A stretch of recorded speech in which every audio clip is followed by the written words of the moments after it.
Hey everyone, welcome to the Healthy Team Podcast. I'm your host, Mark Erickson, and this is the show where we dive into the real stories behind thriving workplace cultures, exploring everything from wellness and morale to leadership and productivity. Today's guest is someone who's spent the better part of his career helping teams move from disconnected to truly dialed in. Dr.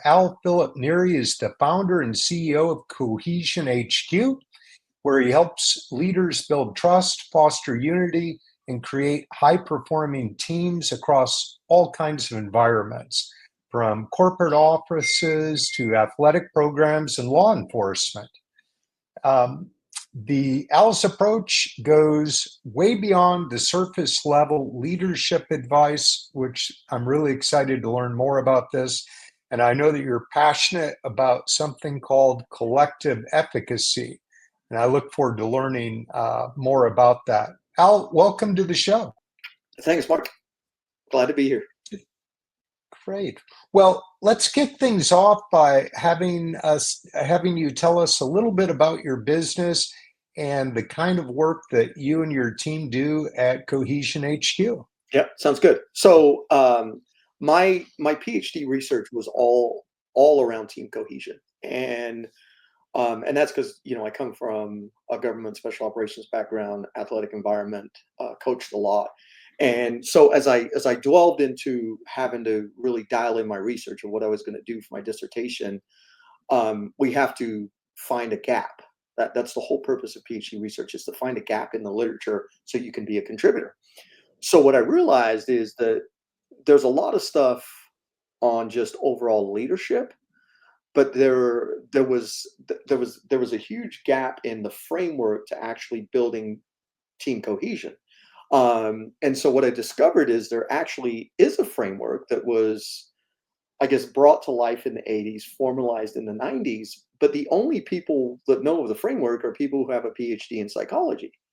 And so it's not widespread to coaches, it's not widespread to leaders, it's just not widespread to anybody, other than if you have a PhD in psychology. So what I did is I took a spin on that theory and said, okay, let's really apply it and figure out how do teams, how do leaders, how do coaches, how do they create cohesive environments?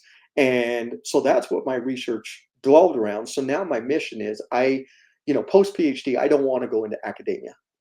At this point, I don't want to publish in peer-reviewed journals and academic journals. Maybe that'll change as I mature up. So right now, my sole focus and my passion is to bring this framework to the world. Right now I consult, police departments, SWAT teams specifically, obviously athletic environments, corporate environments. I mean, the framework is the framework, and it can be applied in any environment, because now what it does is it gives leaders a way to actually measure and build an actual plan for creating a cohesive culture. So that's the sole focus of Cohesion HQ. Oh, love that. Al, you've worked with a wide range of teams, as you mentioned, sports, corporate, law enforcement. What are some common signs that a team is fragmented, even if they seem to be, functioning on some level? So there's a few different ways to answer that, right? We'll take it from a very a framework perspective. There's two types of cohesion: task and social. So you could have a group of individuals, let's say a SWAT team, who can get the job done. They flip of a switch, task is put in front of them, they'll get it done. But then there's a disconnect between the team members socially, and there sometimes could be a lack of trust or lack of likeness or whatever the case may be. So the question is, which one is more important, task or social? Hmm. Kind of depends on the environment. But what if we thrive to get both up, right? And we thrived because what the social cohesion does is it creates retention, and it creates recruiting in an environment of like-minded individuals, people who believe in the mission, things of that nature. And then task is we're able to perform the task, and so that doesn't matter if it's a SWAT team or a boardroom or an athletic team, but both are very important. Now, one of the biggest issues is in disfragmentation is people get promoted all the time. And they're usually promoted because of their ability to have done the lower level tasks, right? And maybe Mhm. people are like, oh, well, they're such a people person and things of that nature. Well, they might have been when they were at a peer structure. So all of a sudden now they're promoted and they're an authority structure, they're the leadership structure. So now who's actually teaching them how to be a leader and create that cohesive culture? So the whole thing of disfragmentation is something can appear to be okay, but in the underlying things, it's really not. It's really not, and it can be from the leadership, and obviously it can be from the troops per se. Um, but nobody's giving them the tools or the framework to be able to analyze it and figure it out. And obviously, when it comes to performance, when it comes to cohesion, when it comes to success, very, very high performing teams understand moving a millimeter at a time. Where something that's absolutely broken, the start to finish might be two marathons. It might be like running a 100K race. And we're going to move quicker, right? From nothing, we're going to be at a 5K to a 10K to, right? We're going to move quicker in that sense because we're coming in with good tangible knowledge. So the results are able to be seen faster. And where if you're ultra high performing, the results are so minuscule, but they make the biggest difference. And so, and that's prevalent again in corporations, is prevalent in law enforcement, is prevalent in athletics. So the whole thing of disfragmentation is there's different degrees. There's different degrees of disfragmentation. And what I'm finding is, through a lot of my organic outreach, my work, my workshops and stuff like that is the high performing teams. It's kind of crazy. They're the ones that really want this framework, and because they understand that being a millimeter ahead of everybody else is being a millimeter ahead of everybody else. So those high stakes environments is what I call them. And the stake could be money, it could be life, or it could be a win or a loss. The stake is different depending on the environment. But those guys that are wearing that on their sleeve for that success and looking to move a millimeter forward, I mean, they're loving this stuff because nobody's ever exposed them to it.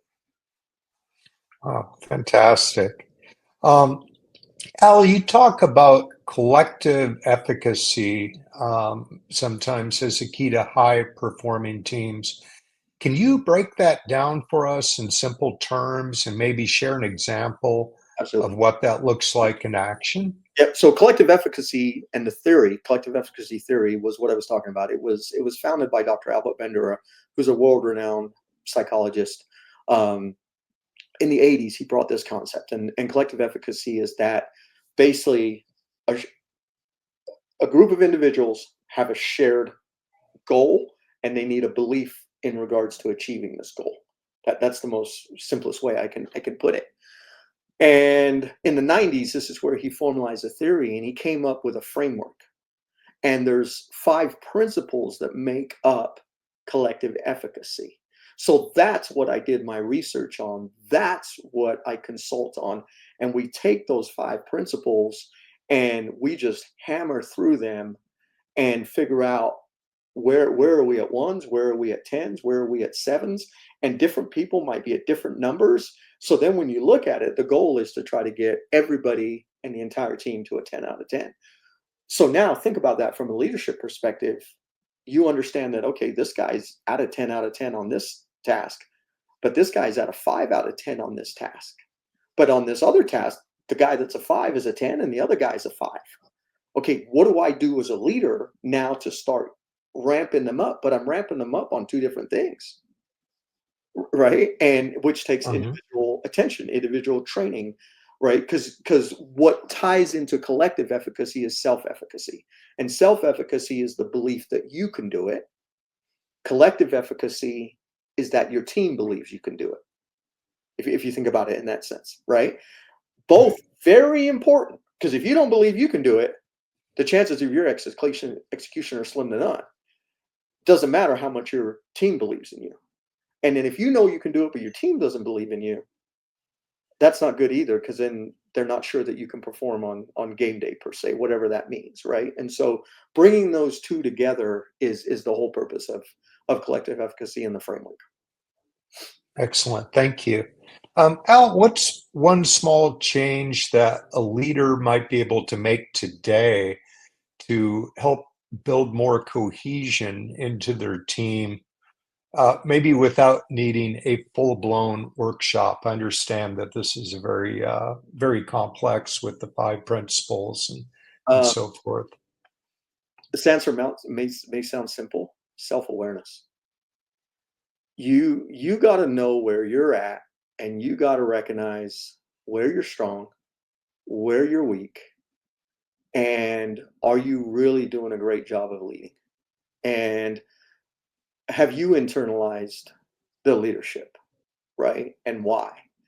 Are you, did you take the promotion because you got more money? Or did you take the promotion because you believe in the mission and the vision? Um, and so self-awareness is huge. And actually one of the correlations, and I'll share this with you, is I talk a lot about the environments of athletic environments and AKA like SWAT teams, special operations. And there's two inherent differences in these environments and other environments like that to AKA corporate America. Okay. And the two differences are, number one, in these environments where they're a little bit more high stakes per se, or a little bit more intense, maybe that's a better word, is that everybody is chasing the same goal. Everybody.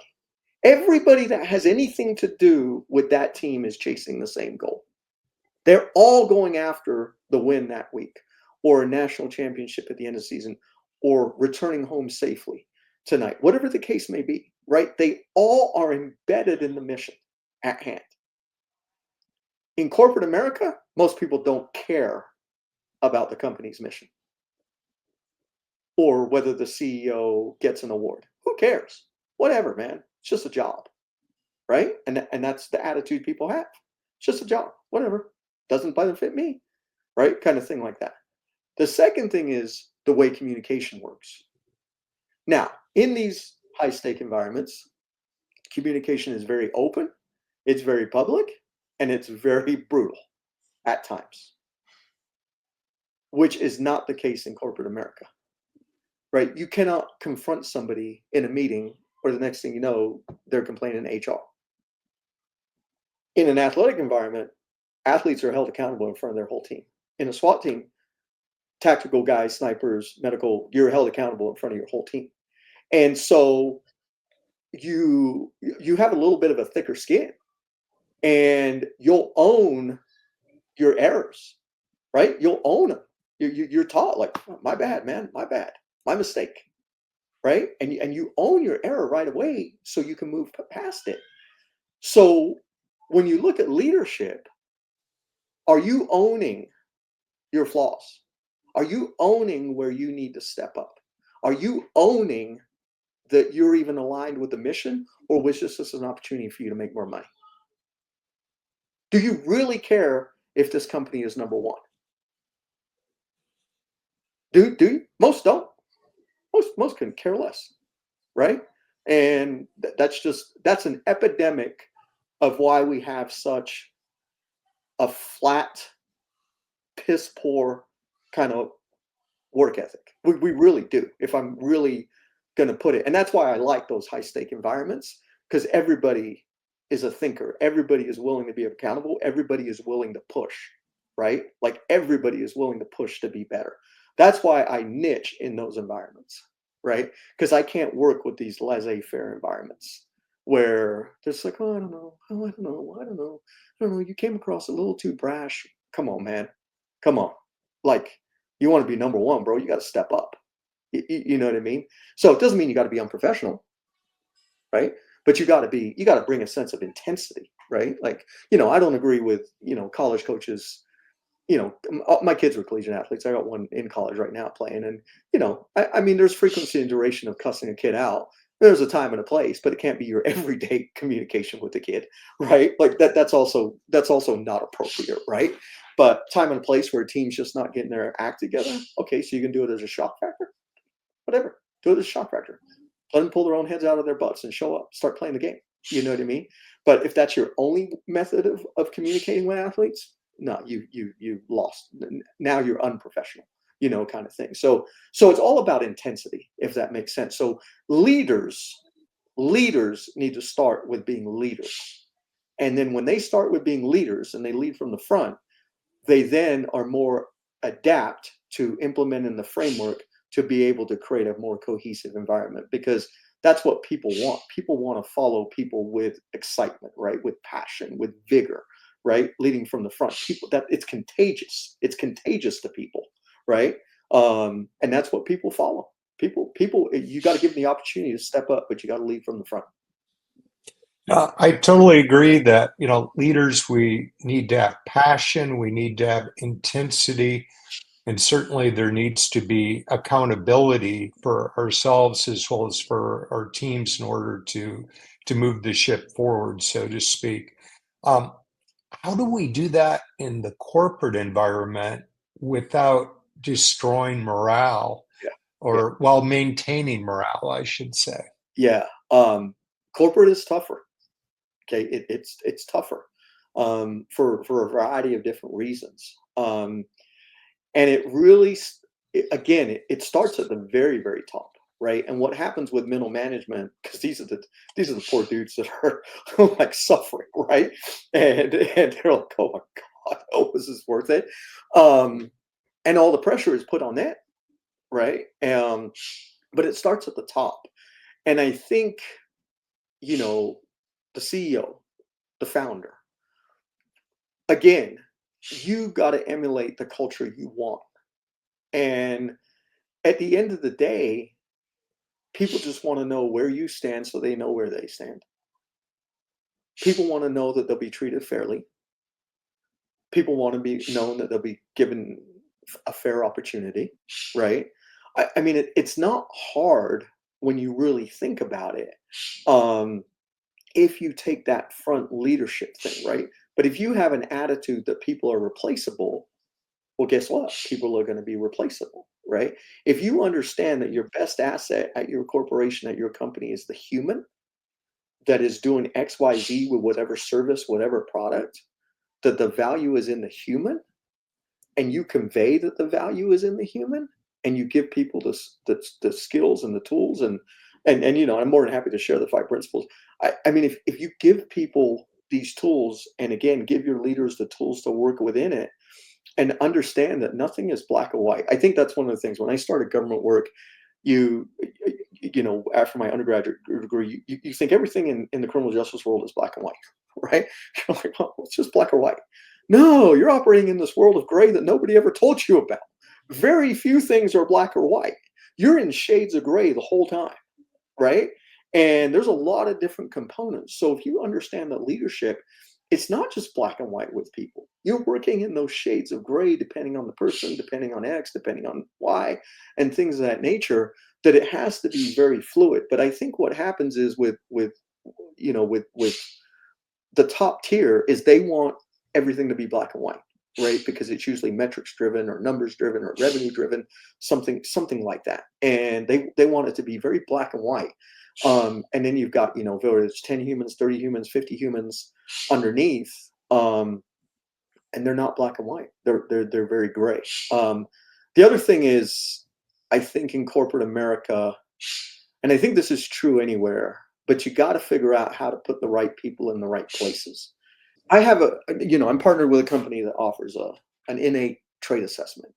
And what it does is it takes 7 to 10 minutes. We can give it to any leader, any employee, anybody.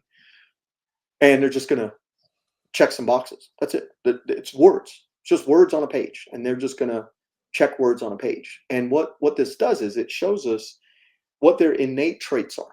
And these were developed by the age of 12. And then the second phase of this is it shows us whether it matches with how they feel like they have to perform their job. And what we look for is congruency, right? what we want to see is that the innate trait assessment results line up with their job performance indicators. Now we know we've got a round peg and a round hole. But I will tell you that many a times we have a round peg and a square hole. And so the question now is, to what degree are we off, right? From job performance, job behaviors to innate, right? How far are we off, or how close are we? So what happens is, and we actually did this with a SWAT team recently. We had the entire team do the assessment, and the results were, they were actually really good for a team, and the components of the team and what type of individuals you want on the team. And because for example, you only want a handful of visionary guys on a high performance team, right? Because not everybody can be a leader, right? You need a lot of soldiers, you need a lot of technical experts, you need a lot of people who just have mastery experience in X, and they're very methodical, and they're going to be amazing at this one thing, right? Like, kind of thing like that. Right. That's what makes up a team that functions like that, right? But if you got a bunch of visionary guys, you got problems, right? Because visionary guys are always trying to change stuff. They're always trying to push. Now, you need your commander to be a visionary. You need maybe your a couple assistant commanders to be visionary. But you can't have 90% guys be visionary, because everybody's always challenging the rules, right? Challenging the status quo, right? Because that's what visionary people do. So the thing is that assessment is a tool that works very well in corporations. I'm bringing it to the law enforcement community. I'm actually bringing it to some of the collegiate athletic programs, where they're going to start using this tool for recruiting. So they actually know what this kid is like innately, beyond his athletic ability or his grades, or because what it also gives you is, as a leader, how do you communicate with this person? Right? What's their natural tendencies, right? So you, as a leader, you've got an obligation to figure out how to communicate with this person and give them a fair shot, right? And give them a chance of success. So there's a lot of tools out there that can assist. And what we're often finding, especially with this assessment, is in leadership we got to disconnect. So you've got a guy that's a VP of sales, or a chief culture officer or something like that, and they're like ultra detail oriented. They have no patience, and you're like, hold on a second here, man, it's the wrong guy, right? Like, hold on. They're more introverted, right? And so now what this assessment does is, well, how well are they doing at their job? Well, not very well. Okay, well, it's because they're in the wrong role. They'd probably be better as a X, you know what I mean, kind of thing. So we're never telling people to, remove people. It's like, is there a better fit within your department? So I've been a part of companies where they've actually created new roles based on the assessments. One I can tell you in particular, like, they had an admin, and she was doing a really good job. She was doing a really, really good job. So think of an admin, right? Detailed checklist, right? Follows the rules, right? Things of that nature. But they realized that when she took this assessment, she also had a very creative sense. Well, how many admins are creative, or have the ability to be creative? How about that? So what they ended up doing is they made her their social media manager. So think through that. Social media manager does still have to be detailed and checklisted, right? And things of that nature, but it allows them to be creative and put their creative spin on the growth of the company or the brand of the company. She's soaring because the leaders saw, like, hold on a second here, she's doing a good job, but we're holding her back. We're not letting her thrive the way she could thrive. And so now, where is this assessment a better fit? Well, private companies, small to medium, with leaders that can actually make decisions, versus having 100 barriers of red tape, right, to go in and be like, oh, well, we need to create a position. That's the beauty of, like, privatization, right? And is they can be like, oh, let's just create a position for her. Like, not a big deal. So yeah, so there's tons of tools out there, but everything takes work, and it takes initiative, and it takes effort. So I go back to those top tier athletic programs, right? Think of an Alabama, think of a Nick Saban, and things of that nature. Think about his ethic, the culture he created, the intensity he created, right? The kids he tried to recruit, and he didn't get every kid he recruited. Kids were going to Clemson, they were going to LSU, they were going to Ohio State, they were going to Michigan, right? But you just think about that, like, if you step foot to play football in Alabama, you know the environment you're entering, right? You know, there's no Mhm. mistake of what environment you're entering, right?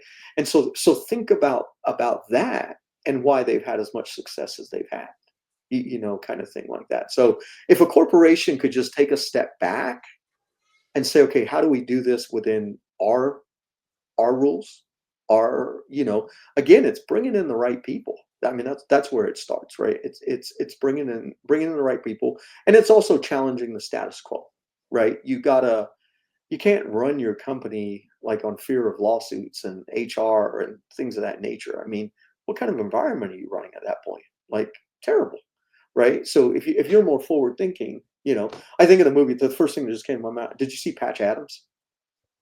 Yeah, years ago, sure. Right, right, right. He's a doctor and he really wants to help people, and he realizes the hospitals aren't really helping people. So I'm going to create a house where people can come that need care, but they're also going to give care, and there's going to be no charge. And he challenged the rules of modern day medicine and insurance, right? And you think about that, like genius. I get it; it was a movie, right? But genius in concept, right? Genius in concept of what he did. And was he doing anything wrong? No. Was he violating any board of ethics? No. Was he, you know what I mean? Like it was just no. You know, I'm sure to legally pull it off, he's got to do X, Y, Z. But when you think about it, that's the kind of leaders we need. That's the kind of leaders we need. You know, so servant based, transformational based, and just thinking outside the box. Love it. Love it. Al, I would love if you have time to share the five principles that you mentioned earlier. Yep. So the five principles are mastery experience. The second principle is vicarious experience. The third principle is basically verbal social culture.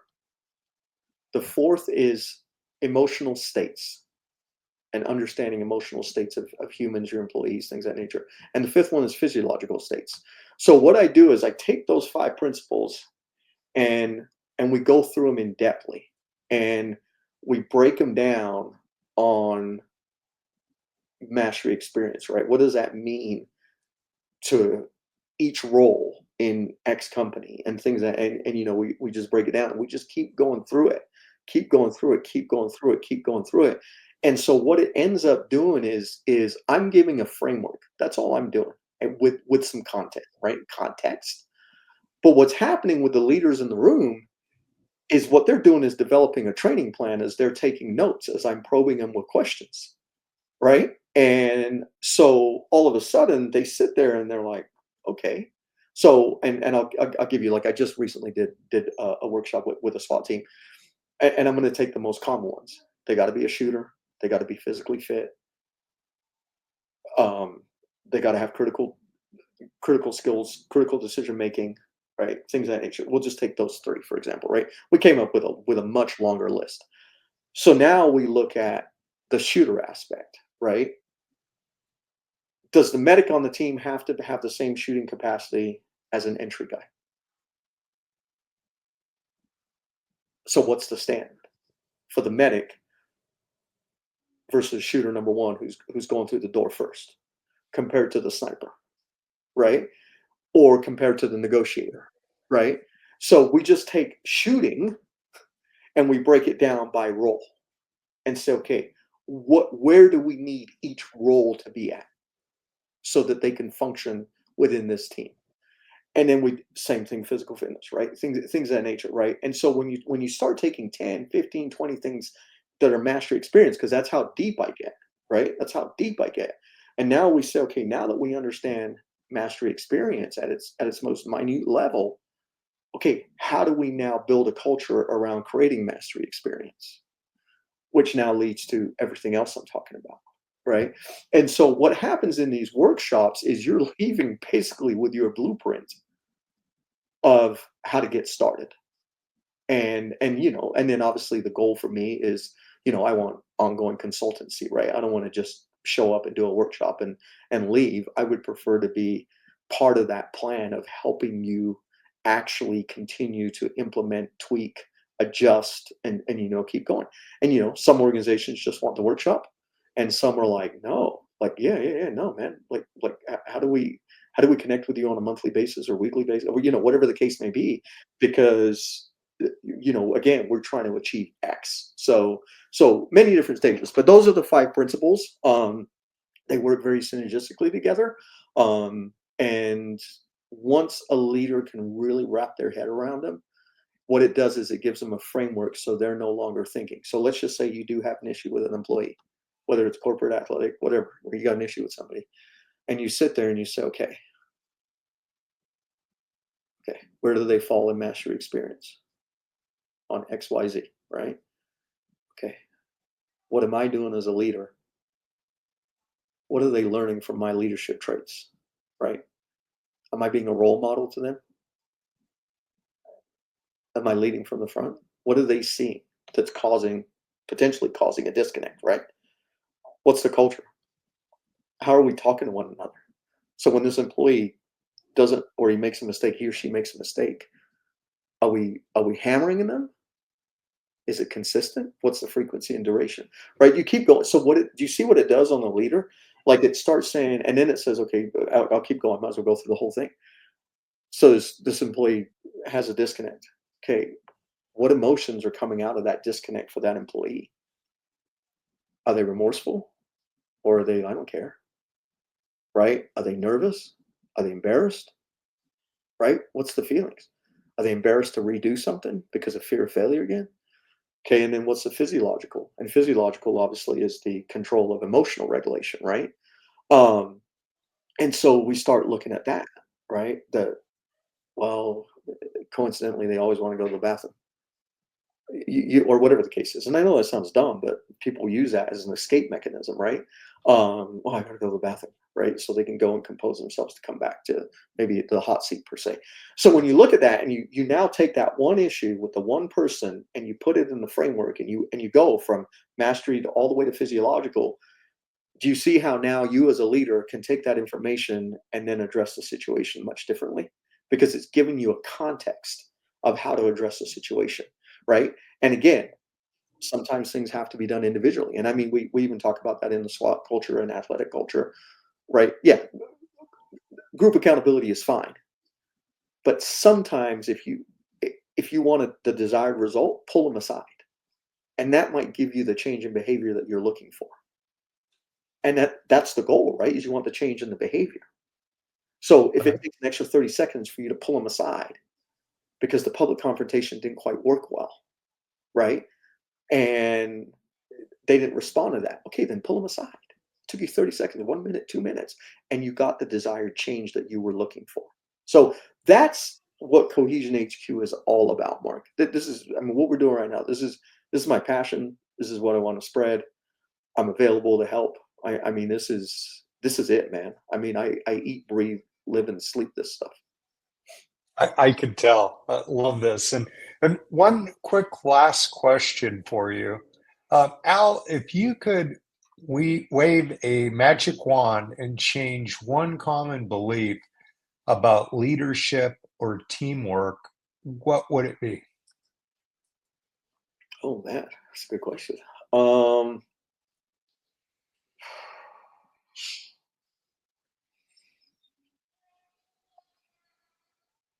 hmm, that it's possible. That it's not a buzzword. It's not some foo-foo psychobabble, right? Like, oh, we have a cohesive culture. No, it's a tangible principle, and it's real, and it can be achieved. So, um, and it can be achieved at any intensity, if that makes sense. So one of the things I'm very cautious of, especially in police environments, athletic environments, is they're always, and again, I was on the receiving end, right? Because I was in government service for a long time at a very high rank. So you're always worried about the psychobabbler because I have a PhD, right, in performance psychology, right? You're like, oh God, what is this guy going to come and talk to us about, right? Because you're just sitting there going, oh my God, right? He's going to tell me to, get connected with my inner being and my feelings, and right, and you're just like, I ain't got time for this. Um, and so one of the things I'm very, very cautious of is I open the room with, I'm not trying to lower standards, man. I'm trying to increase them. I'm trying to increase the standards for your team and make you guys perform at the level you want to perform at. So I'm not coming in here with some psychobabble nonsense, right? I'm coming in here with some tangible stuff to just help you guys be better, whatever that means to you guys. So it is real. So that would be the magic wand, is I think, uh I think sometimes people feel like, cohesion's a buzzword, or it's all garbage. People just need to step up to the plate, like kind of, that kind of stuff, right? Like just take a step back and be like, what would my life look like as a leader if I had a cohesive culture? Right, right. Yeah, Yeah, with the right tools right. It and the makes belief, it make can your life work. so much easier as a leader, right? You're no longer Yeah, stressed out. You don't have to come up with a motivational talk, or I always talk about kind of like leaders who are struggling, right? They're up at night because one person might be driving their team bonkers, right? And they don't know what to do, and they feel like they're failing as a leader, and all pressure's on them, especially if they're at middle management, right? Well, figure it out, right? That's the answer. Well, figure it out. That's what we pay you for. Figure it out. And the guy's like, okay, well, let me right, go to YouTube, let me read a book, let me, right? And you try everything, and I'll be, not to be funny, but you try everything from like motivation to micromanagement, right? And everything in between, right? To see how you get the desired, change. And at the end of the day, I'm also very, very, very transparent that sometimes people just aren't a good fit. And you just got to let them go. Like, they're just not a good fit because you've given them A, B, C, D, E, F, G, H, I, J, K, and they still will not give you the change in behavior. At that point, you didn't fail as a leader. They're just not a good fit, and you have to recognize that. And understand that that's okay. That's okay at times. So and I think that's where the struggle comes from. Just all the way around, right? Because then, especially again in a corporate type environment, right, to let go of somebody can be very, very challenging, right? Very, very challenging. But it's funny. SWAT team, you're not cutting it. You're cut. Athletic environment, you're not cutting it. Scholarship's gone, but you're not performing. You're out the door. Again, it's just if they can't step up to the plate, um, there's no, well, I was treated unfairly. It's like, oh, you didn't step up to the plate, but you didn't do your job. Like, so, again, that's the difference between corporate and those other environments. So where's the balance? Where's the balance? So um yeah. Great question though. I've awesome. never been asked that. So that's a you had me Great thinking. answer. Yeah. Great answer. Yeah. Well, Al, this has been absolutely a fantastic conversation. I didn't even get to half of my questions. And we could go on for another hour if we had time. I wish we did. Thank you again, Al, for joining us and sharing your insights and building healthy, high performing teams. And before we wrap up, can you let our listeners know how they can find you and Yeah. learn more about your company? Yeah, absolutely. So the website is teamcohesionhq.com. So that's just teamcohesionhq.com. That's the best way. Just go to the website. It's got a contact page. It'll, you can just go through. There's videos. There's actually a bunch of downloads, a bunch of blogs you can download, uh, ebook that I wrote that you can download around team cohesion, but bunch of stuff that you can just have access to. And then, but from there, it'll, if you want to schedule a Zoom, it'll allow you. It's got built-in scheduling and things of that nature. Just go there and schedule. I'll be more than happy to chat with you. Um, you know, see what your needs are, see if I'm a good fit, good alignment. And I definitely appreciate you having me on today, Mark. And what I hope is that it's usually it- people either love me or hate me, right? And so, right, leaders watch me or they hear me or something like that, and they're like, okay, I want that guy.